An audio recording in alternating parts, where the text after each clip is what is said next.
రాష్ట్రానికి ఉన్న 436 గనులపై హక్కులన్నీ కూడా ఏపీఎండిసి సంస్థ తీసుకొచ్చి ఆ గనుల విలువ 1,91,000 కోట్లుగా లెక్క కట్టి మొత్తం ఆ గనులన్నింటినీ కూడా తాకట్టు పెట్టి బాండ్లు జారీ చేయడం ద్వారా 9,000 కోట్ల రూపాయలు అప్పులు తీసుకొచ్చే కార్యక్రమం చేస్తా ఉన్నాడు చంద్రబాబు. ఇది ఎందుకు రాజ్యాంగం ప్రకారం తప్పు అని అంటే, రాజ్యాంగంలోని ఆర్టికల్ 293(1) ప్రకారం కన్సాలిడేటెడ్ ఫండ్ను తాకట్టు పెట్టి అప్పు తీసుకునే వెసులుబాటు కేవలం రాష్ట్ర ప్రభుత్వానికి మాత్రమే ఉంటుంది.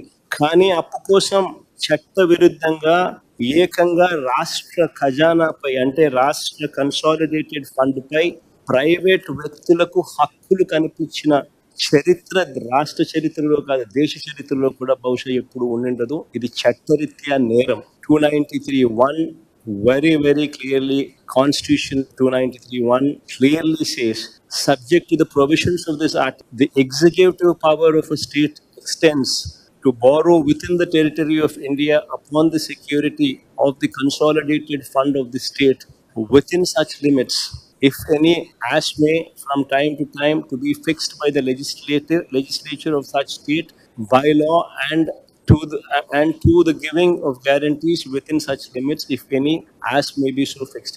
రాష్ట్ర ప్రభుత్వానికి మాత్రమే ఎక్స్క్లూసివ్ అథారిటీ ఉంటుంది. అంతేకాదు ఏపీఎండిసి భవిష్యత్తును కూడా చంద్రబాబు నాయుడు గారు అంధకారమయం చేస్తా ఉన్నారు.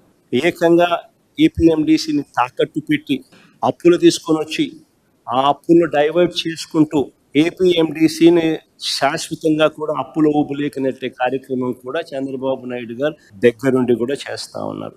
మన ప్రైవేట్ మైన్స్ మీద, మన రాష్ట్ర ప్రభుత్వానికి సంబంధించిన మైన్స్ మీద ప్రైవేట్ వ్యక్తులకు ఆజమాయిషీ ఇస్తా ఉన్నాడు.